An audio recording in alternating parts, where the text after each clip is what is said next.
வணக்கம் நண்பர்களே, தமிழக அரசியலில் இதுவரை யாரும் எதிர்பாராத ஒரு மிகப்பெரிய திருப்பம் நிகழ்ந்திருக்கு. 108 தொகுதிகளில் வெற்றி பெற்று தனிப்பெரும் கட்சியாக தாவேகா உருவெடுத்தும் ஆட்சி அமைக்க தேவையான அந்த 118 என்ற மந்திர எண்ணை தொட முடியாமல் விஜய் தவித்து வருகிறார். இந்த கேப்பை பயன்படுத்தி தமிழகத்தின் பரம்பரை எதிரிகளான திமுகவும் அதிமுகவும் கைகோர்க்க போவதாக வெளியாகி இருக்கும் தகவல் அரசியல் வட்டாரத்தை அதிர வைத்திருக்கு. இதற்கெல்லாம் பின்னால் சூப்பர் ஸ்டார் ரஜினிகாந்த் இருக்கிறாரா? வெங்கட் பிரபுவின் வைரல் பதிவு எதை உணர்த்துகிறது? முழு விவரங்களை இந்த வீடியோவில் அலசுவோம். நடந்து முடிந்த தேர்தலில் விஜய் அவர்கள் மிகப்பெரிய சாதனை செய்துள்ளார். ஒரு புதிய கட்சியை தொடங்கி முதல் தேர்தலிலேயே 108 இடங்களை கைப்பற்றுவது சாதாரண விஷயம் அல்ல. ஆனால் ஆட்சி அமைக்க இன்னும் 10 எம்எல்ஏக்களின் ஆதரவு தேவைப்படுகிறது. தனிப்பெரும் கட்சியாக இருந்தாலும் பெரும்பான்மை இல்லாததால் ஆளுநர் யாரை அழைப்பார் என்ற கேள்வி எழுந்திருக்கு. ஒருவேளை மற்ற கட்சிகள் விஜய்க்கு ஆதரவு தராமல் போனால் தமிழகத்தில் முதல் முறையாக ஒரு தொங்கும் சட்டமன்றம் உருவாகும் சூழல் ஏற்பட்டுள்ளது. இந்த நெருக்கடியை விஜய் எப்படி சமாளிக்க போகிறார் என்பதுதான் தற்போதைய ஹாட் டாபிக். இங்குதான் ட்விஸ்ட். நேற்று இரவு முதல் சமூக வலைதளங்களில் ஒரு தகவல் தீயாக பரவி வருகிறது. விஜய் ஆட்சியில் கட்டலில் அமர வைக்கக்கூடாது என்பதற்காக திமுக ஆதரவுடன் அதிமுக ஆட்சி அமைக்க போவதாக சொல்லப்படுகிறது. பல சகாப்தங்களாக எதிரும் புதிருமாக இருந்த இந்த இரு கட்சிகள் ஒரு புதிய சக்தியை வீழ்த்த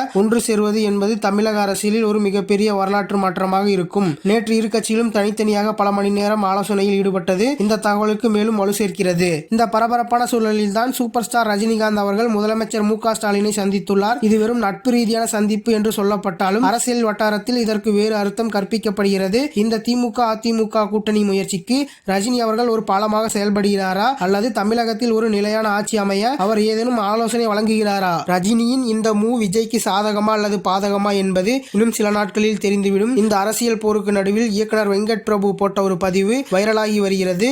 அதில் நல்லவர்களை ஆண்டவன் சோதிப்பான், ஆனால் கைவிட மாட்டான், கான்பிடென்டா இருப்போம் என்று குறிப்பிட்டிருக்காரு. விஜயுடன் கோட் படத்தில் பணியாற்றிய வெங்கட் பிரபு தளபதியின் தற்போதைய நிலையை மனதில் கொண்டே இதை எழுதியதாக தெரிகிறது. இது தாவேகா தொண்டர்களுக்கு ஒரு மிகப்பெரிய பூஸ்டாக அமைந்துள்ளது. சோதனைகளை தாண்டி விஜய் முதலமைச்சராக வருவார் நம்பிக்கையை இது விதைத்துள்ளது. நண்பர்களே, தமிழக அரசியலில் ஒரு மிகப்பெரிய மாற்றத்தை நோக்கி போய்க் கொண்டிருக்கிறது. 108 இடங்கள் வைத்திருக்கும் விஜயா அல்லது ஒன்று சேர துடிக்கும் பழைய கட்சிகளா? ரஜினியின் சந்திப்பு எதை குறிக்கிறது? உங்களுடைய கருத்து என்ன?